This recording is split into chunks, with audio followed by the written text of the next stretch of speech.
Birds of prey are crucial in the wild. They fill a really important gap in the ecosystem. So they're a system that interconnects all the different organisms and the physical environments that they live in. My name's Naomi Johns. I'm the director of West of England Falconry, and we're based in Bath.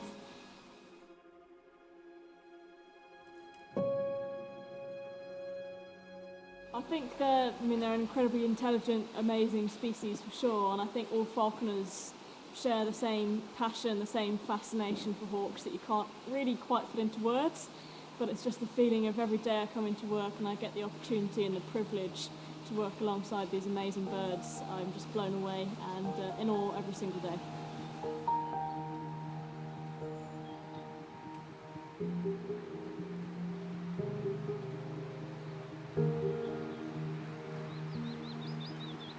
Possibly the bird that I've formed the strongest bond with could quite well be my kestrel Casper, because even though he might not be hungry or might not be interested in food, he still comes to spend time with me when he's out flying. He'll be out sometimes for a couple of hours at any one time and choose to come back and return to me just out of his own enjoyment and pleasure, and that's something quite special.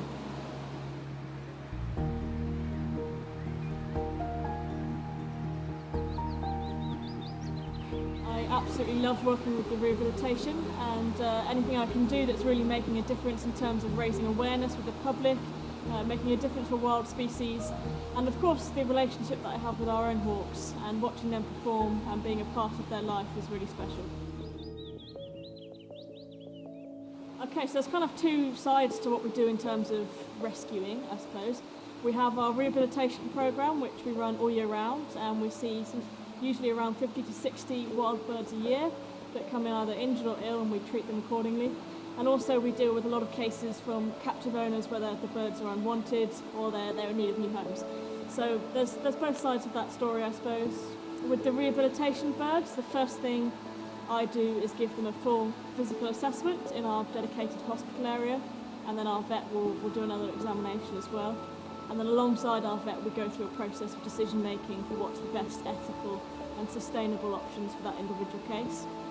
And then for the rehomed birds that come from captive homes where they're not wanted or where they cannot be looked after properly, a lot of the birds we have here have come from homes like that where we've rehomed them, but because these birds live a very long time, and it's really important to me that when they come here that they stay here and they're comfortable here for as long as we can, so they're not being moved around all the time.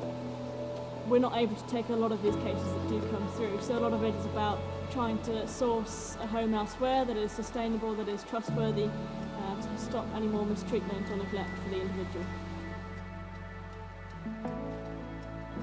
I think the most recent successful rehabilitation case we had, we had a release of a tawny owl that came in, and the poor thing had become stuck down in the bottom of someone's garage. Was absolutely soaking wet and took a few days to recover, but thankfully with the right conditioning, treatment and a few days of appropriate diet and management, the bird was ready to be re-released and returned to its former territory.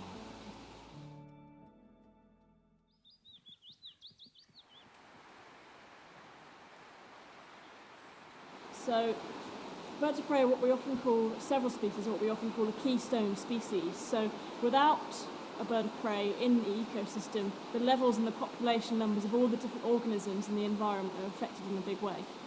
So if we see a big decline of one bird of prey species, you're going to see a knock-on effect on, for example, the prey species becoming overpopulated in certain areas. So birds of prey form a really, really crucial part of our ecosystems, and one that we must strive to preserve. When we talk about conservation, I'm really big on talking about the ecosystem as a whole, protecting the habitat, protecting the ecosystem as a whole. And if you want to help birds of prey, if you want to help any animals in the wild, it's time to start learning about the ecosystem and learning about what you can do and how your actions affect it, and also how modern conservation works and how managed conservation works in the UK. So learning about simple things such as what poisons or rat traps to avoid when it comes to putting down to controlling a pest problem. That's a really common killer of raptors in the UK. Or for how you manage even your own green space to allow the best environment for birds of prey to live around, and for other animals as well. So that they're all important things to consider, but the best thing I could say would be educate yourself, go out and learn about conservation and learn about how we can protect all animals, all organisms in the ecosystems around you for years to come. Some species are adapting incredibly well and others unfortunately are not at all.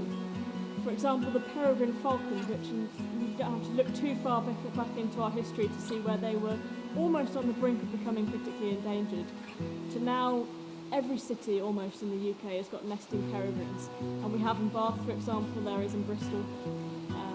And these peregrines have adapted to hunting our urban pigeons and seagulls, and they've adapted to nesting instead of a rocky cliff face like they would do in more wild areas, I suppose. They're adapting to either our high buildings or our church spires, and they're adapting incredibly well, and their numbers are on the rise. So that's a really fantastic story.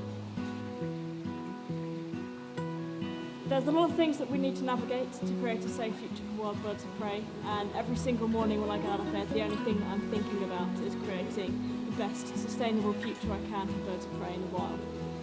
And it's really important that we keep pushing and that we keep working as hard as we can to achieve this, because there are countless species all across the world seriously threatened, numbers plummeting, and that's just birds of prey. The whole ecosystem is going to be affected. So it's something really, really crucial that we should never take our eye off the ball. But there is reason to have hope, because there are people that are working incredibly hard, that are dedicating their lives to making change. And the more we keep talking about it, the more we keep engaging, and the more we keep sending the right messages, we are actually going to make a difference.